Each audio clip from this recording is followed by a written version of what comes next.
வணக்க மக்களே.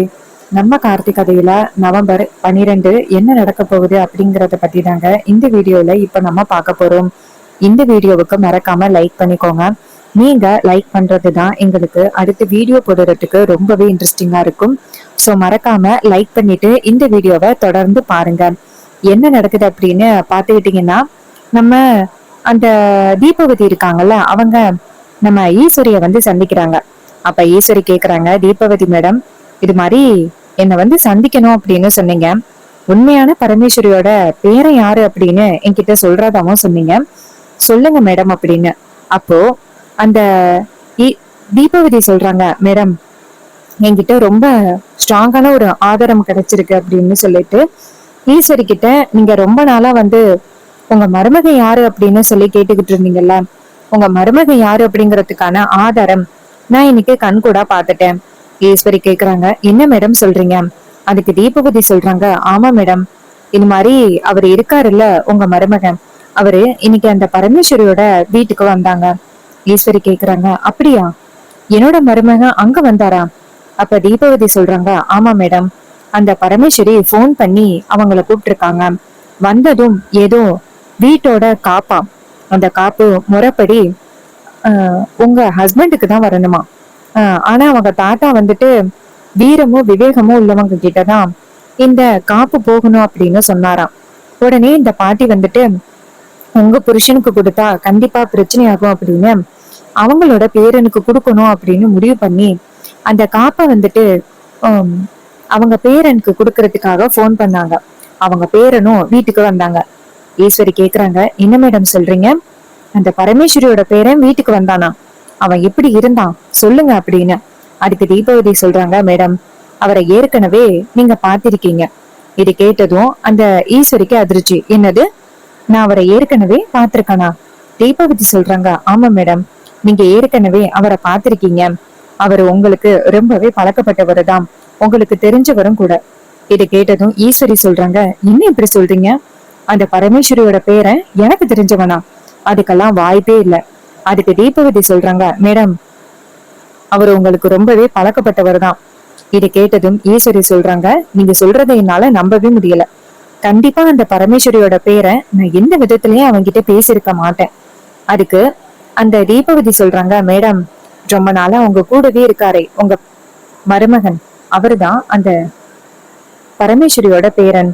இதை கேட்டதும் நம்ம ஈஸ்வரிக்கு அதிர்ச்சி. மேடம் நீங்க சொல்றதை என்னால நம்பவே முடியல. அப்படி இருக்கிறதுக்கு வாய்ப்பே கிடையாது. என் மருமகன் என்னைக்குமே எனக்கு துரோகம் பண்ண மாட்டாரு. அவரு எனக்கு உண்மையாவும் நேர்மையாவும் இருக்காரு. அவரு கண்டிப்பா அப்படிப்பட்டவரு கிடையாது. யாரோ உங்ககிட்ட தப்பா சொல்லியிருக்காங்க.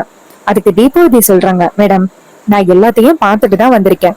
உங்ககிட்ட ஆதாரத்தை காமிக்கணுமா அப்படின்ட்டு வீடியோ காமிக்கிறாங்க. அந்த வீடியோல நம்ம ஹீரோ அவங்க பாட்டி கிட்ட பேசிக்கிட்டு இருக்கிறது அப்படியே ரெக்கார்ட் ஆயிருக்கு.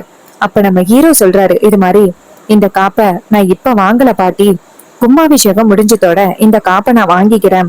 ஏன்னா இப்போதைக்கு இந்த காப்பை வாங்கி நான் கையில போட்டுக்கிட்டேன் அப்படின்னா அத்தைக்கு உண்மை தெரிஞ்சு போயிரும். அத்தைக்கு உண்மை தெரிஞ்சிருச்சு அப்படின்னா இந்த கும்பாபிஷேகம் நடக்காது. அதனால இந்த காப்பை நான் இப்போதைக்கு வாங்கல பாட்டி, கொஞ்ச நாள் ஆகட்டும், அதுக்கப்புறம் இந்த காப்பை நான் வாங்கிக்கிறேன் அப்படின்னு நம்ம ஹீரோ சொல்லியிருக்காரு. இதையெல்லாம் கேட்டதும் ஈஸ்வரிக்கு ரொம்பவே அதிர்ச்சி. அப்போ தீபவதி சொல்றாங்க, மேடம் நான் இதுக்காக தான் மேடம் இவ்வளவு நாளும் காத்துக்கிட்டு இருந்தேன்.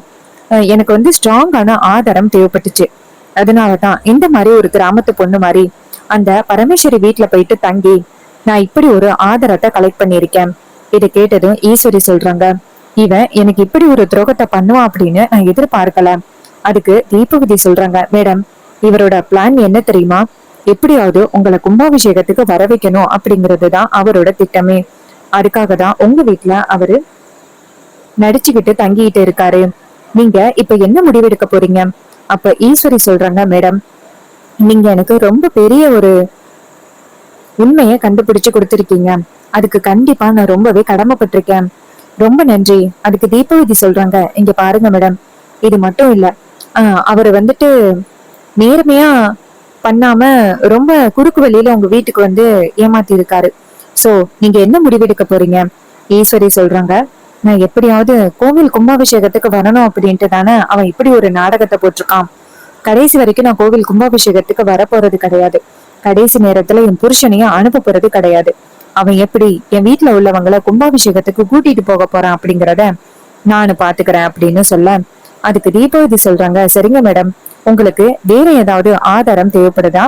அதுக்கு ஈஸ்வரி சொல்றாங்க, ஆமா மேடம், நான் சொல்ற அன்னைக்கு உங்களோட ஆதாரம் எல்லாத்தையுமே எடுத்துட்டு வாங்க. தீபாவதியும் சரிங்க மேடம் அப்படின்னு சொல்லிட்டு, நீங்க சொன்ன மாதிரியே எல்லாத்தையும் நான் கண்டுபிடிச்சிட்டேன் அப்படின்னு சொல்ல, ஈஸ்வரி சொல்றாங்க, உண்மையை கண்டுபிடிக்கணும் அப்படின்னு நீங்க ரொம்பவே ட்ரை பண்ணிருக்கீங்க, ரொம்ப தேங்க்ஸ். அதுக்கு தீபாவதி சொல்றாங்க, மேடம், இது எல்லாமே உங்களோட ஆதரவால தான் நடந்துச்சு. நீங்க யாரும் இந்த மாதிரி ஆதரவு கொடுக்கல அப்படின்னா என்னோட கம்பெனி எந்த அளவுக்கு பெருசா வந்திருக்காது. உடனே ஈஸ்வரியும் சரிங்க மேடம் அப்படின்னு சொல்ல, தீபாவதி அந்த இடத்துல இருந்து போறாங்க. தீபாவதி அந்த இடத்துல இருந்து போனதோட ஈஸ்வரிக்கு கடுமையான கோவம். எவ்வளவு தைரியம் இருந்தா அவன் இப்படி என்ன நம்ப வச்சு ஏமாத்திருப்பான், அவனுக்கு ஒரு முடிவு கட்டணும் அப்படின்ட்டு ஈஸ்வரி கோவமா வீட்டுக்கு போறாங்க. ஈஸ்வரி கோவமா வீட்டுக்கு போனதோட அங்க வந்துட்டு ரேவதி இருக்காங்கல்ல, அவங்க அம்மா கிட்ட போயிட்டு, அம்மா, கோவில் கும்பாபிஷேகத்துக்கு நீங்க வர முடியாதுன்னு சொல்றீங்க, அம்மா பிளீஸ்மா உங்களோட மனச மாத்திக்கிடுங்க. அதுக்கு ஈஸ்வரி சொல்றாங்க, இங்க பாரு ரேவதி, இந்த விஷயத்தை பொறுத்த வரைக்கும் யாரும் என்கிட்ட கம்பல் பண்ணணும் அப்படின்னு நினைக்காதீங்க அப்படின்னு சொல்ல, ரேவதிக்கு அவங்க அம்மா கிட்ட எதுவுமே சொல்ல முடியல. அந்த இடத்துல இருந்து போறாங்க. அப்பதான் ஈஸ்வரி நினைக்கிறாங்க, என் தங்கச்சி சந்திரா அடிக்கடி என்கிட்ட சொன்னான், இதுக்கு பின்னாடி ஒரு பெரிய உண்மை மறைஞ்சுகிட்டு இருக்கு, இவன் வந்துட்டு பொய் சொல்லிக்கிட்டு இருக்கான், இவன் தான் அந்த சேதுபதியோட பேரன் அப்படின்னு என் தங்கச்சி தான் அடிக்கடி என்கிட்ட சொல்லிக்கிட்டு இருந்தா. ஆனா நான் என் தங்கச்சியோட பேச்ச கொஞ்சம் கூட கேட்கவும் இல்ல, மதிக்கவும் இல்ல. இப்பதான் புரியுது, என் தங்கச்சி எனக்கு நல்லதுதான் யோசனை பண்ணியிருக்கா, அவகிட்ட நம்ம உண்மையை சொல்லணும் அப்படின்ட்டு நேரா வில்லிய கூப்பிடுறாங்க. அப்போ வில்லி அந்த இடத்துக்கு வந்ததோட அவங்க அக்காவை பார்த்து, அக்கா என்னக்கா என்ன கூப்பிட்ட, ரொம்ப முக்கியமான விஷயமா? ஈஸ்வரி சொல்றாங்க, ஆமா சந்திரா, ரொம்ப முக்கியமான விஷயம், கதவை சாத்து. அப்ப வில்லி நினைக்கிறாங்க, என்னடா இது, அக்கா முக்கியமான விஷயம் அப்படின்னு சொல்லிட்டு கதவை சாத்து அப்படின்னு சொல்றா, என்ன முக்கியமான விஷயமா இருக்கும் அப்படின்ட்டு அவங்க அக்கா கிட்ட, அக்கா என்னக்கா ஏதாவது பிரச்சனையா? அப்ப ஈஸ்வரி சொல்றாங்க, சந்திரா, உன்னை நம்பாம நான் இருந்தது ரொம்ப பெரிய தப்பு அப்படிங்கிறத இப்பதான் புரிஞ்சுக்கிட்டேன்.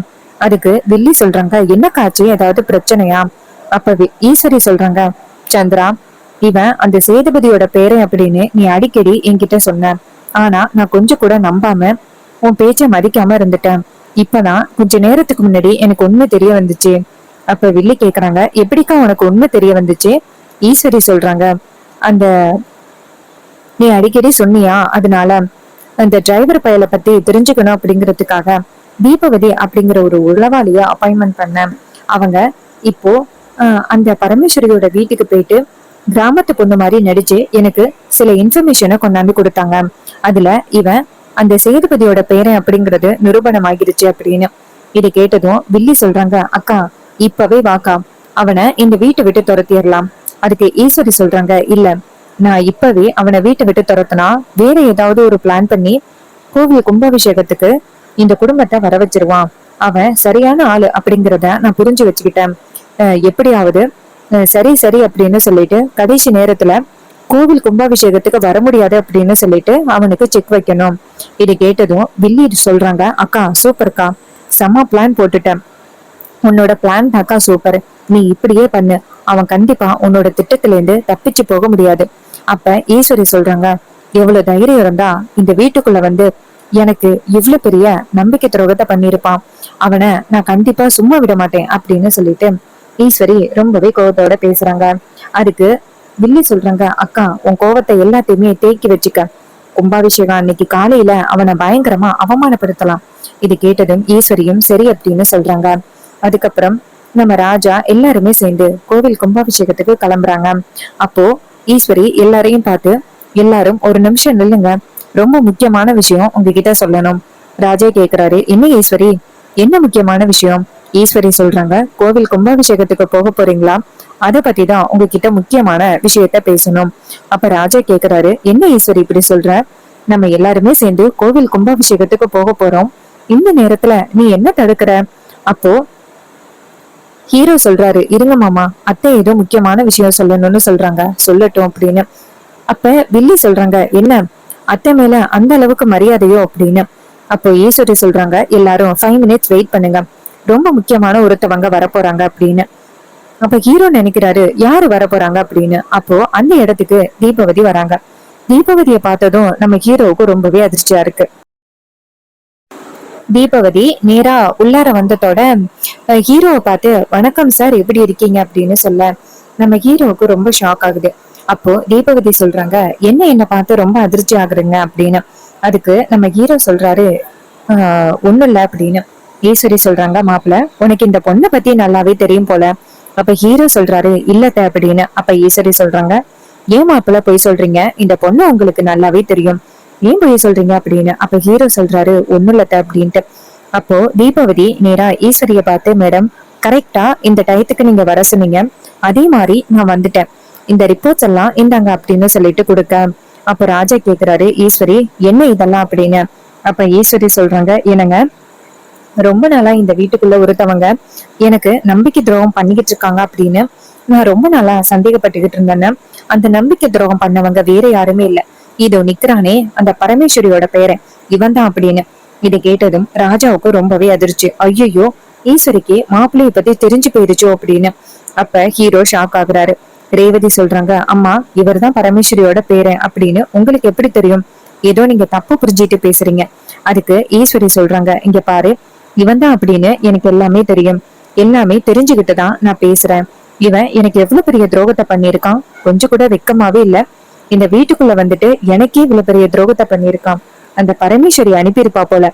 இந்த மாதிரி நடிச்சு ஈஸ்வரியை ஏமாத்தி கோவில் கும்பாபிஷேகத்துக்கு கூட்டிட்டு வா அப்படின்னு சொல்லி அந்த பரமேஸ்வரி அனுப்பியிருப்பா போல. அவ திருட்டு புத்தி கொஞ்சம் கூட மாறவே இல்லை அப்படின்னு சொல்ல. அப்ப ராஜா கோவமாகி ஈஸ்வரி என் அம்மாவை பத்தி இதுக்கப்புறம் ஏதாவது ஒரு வார்த்தை பேசுனா அவ்வளவுதான் அப்படின்னு. அப்ப ஹீரோ சொல்றாரு அத்தை என்ன மன்னிச்சிருங்க, உங்ககிட்ட உண்மையை சொல்லணும் அப்படின்னு நான் எப்பவும் நினைச்சேன், ஆனா என்னால சொல்ல முடியலத்த. ஈஸ்வரி சொல்றாங்க ஏன் இவ அதிகமா முட்டாளா இருக்கா, எவ்வளவு நாள் வேணாலும் ஏமாத்திக்கிட்டு இந்த வீட்லயே இருக்கலாம் அப்படின்னு நீ நினைச்சியா. அப்ப நம்ம ஹீரோ சொல்றாரு இல்லத்த, போன வாட்டி கோவில் கும்பாபிஷேகம் நடக்க போறப்பயே நடந்து முடிஞ்சிருச்சுன்னா உங்ககிட்ட உண்மையை சொல்லலாம் அப்படின்னு நினைச்சேன், ஆனா நடந்த பிரச்சனையால உங்ககிட்ட உண்மையை சொல்ல முடியாம போயிருச்சு, இல்லைன்னா நான் அப்பவே உண்மையை சொல்லியிருப்பேன். அதுக்கு ஈஸ்வரி சொல்றாங்க இங்க பாரு உன்னால பல தடவை உண்மையை சொல்ல முடிய வேண்டிய சூழ்நிலை இருந்துச்சு, ஆனா நீ உண்மையை சொல்லல, நீ பாட்டுக்கும் இருந்த. அதுக்கு காரணம் என்ன தெரியுமா, நான் முட்டாள் அப்படிங்கிறதுக்காக. இதை கேட்டதும் ஹீரோ ரொம்ப அதிர்ச்சி ஆகுறாரு. நீங்க பாருங்க தயவு செஞ்சு கோவப்படாதீங்க. அப்ப வில்லி சொல்றாங்க யாருக்கு யாருடா அத்தை, என்னைக்கோ இந்த உறவு முடிஞ்சு போச்சு, இனிமே என் அக்கா காரிய அத்தை அப்படின்னு சொன்னா அவ்வளவுதான். அப்போ நம்ம ராஜா சொல்றாரு ஈஸ்வரி இந்த பிரச்சனையெல்லாம் கும்பாபிஷேகத்துக்கு போயிட்டு வந்த பிறகு முடிச்சுக்கலாம், தயவு செஞ்சு மாப்பிள்ளை மேல கோவப்படாத. அதுக்கு ஈஸ்வரி சொல்றாங்க இங்க பாருங்க இவ்வளவு தப்பு பண்ண அவனுக்கு வந்துட்டு நீங்க எல்லாரும் ஆதரவு கொடுக்குறீங்களா, இதுக்கு மேல அவனுக்கு யாராவது சப்போர்ட் பண்ணீங்க அப்படின்னா அவ்வளவுதான் அப்படின்னு சொல்லிட்டு ஈஸ்வரி கோவப்படுறாங்க. இது மாதிரி கோவில் கும்பாபிஷேகத்துக்கு யாரும் போகக்கூடாது அப்படின்னு சொல்லிட்டு ஈஸ்வரி தடை பண்றாங்க. இதை கேட்டதும் நம்ம ஹீரோவுக்கு ரொம்பவே அதிர்ச்சி. அப்ப ஹீரோ சொல்றாரு அத்தை கோவில் கும்பாபிஷேகத்துக்காக எல்லாருமே காத்துக்கிட்டு இருக்காங்க, இந்த நேரத்துல கும்பாபிஷேகத்துக்கு போக முடியாது அப்படின்னு சொல்றது எந்த விதத்துல நியாயம், பிளீஸ் கோவம் என் மேல தானே, கும்பாபிஷேகத்துக்கு வாங்க. அதுக்கு ஈஸ்வரி சொல்றாங்க இங்க பாரு கோவில் கும்பாபிஷேகத்துக்கு போக முடியாது அப்படின்னு சொல்லிட்டு ரொம்பவே கோவத்தோட பேசுறாங்க, யாரும் போகக்கூடாது அப்படின்னு. இதை கேட்டுட்டு நம்ம ஹீரோவுக்கு ரொம்பவே அதிர்ச்சியா இருக்கு. அப்ப நம்ம ஹீரோ என்ன பண்றாருன்னா இதுக்கு மேல அத்தை கிட்ட பேசி எந்தவித பிரயோஜனமும் இல்ல, அத்தை கண்டிப்பா அவங்களோட மனசை மாத்திக்க மாட்டாங்க, நம்ம இந்த இடத்த விட்டு போறதுதான் நல்லது அப்படின்னு ஹீரோ அவங்க அத்தையை பார்த்து அத்தை நான் பண்ண தப்புக்கு உங்ககிட்ட மன்னிப்பு கேட்டுக்கிறேன் அப்படின்னு சொல்லிட்டு ஹீரோ அவங்க அத்தையை பார்த்து மன்னிப்பு கேட்டுட்டு ரொம்பவே சோகமா அந்த இடத்துல இருந்து போறாரு. இத பார்த்துட்டு ராஜா ரொம்பவே கவலைப்படுறாரு. இந்த கதை பிடிச்சிருந்தா இந்த வீடியோவுக்கு மறக்காம லைக் பண்ணிக்கோங்க, நம்ம சேனலை மறக்காம சப்ஸ்கிரைப் பண்ணிக்கோங்க.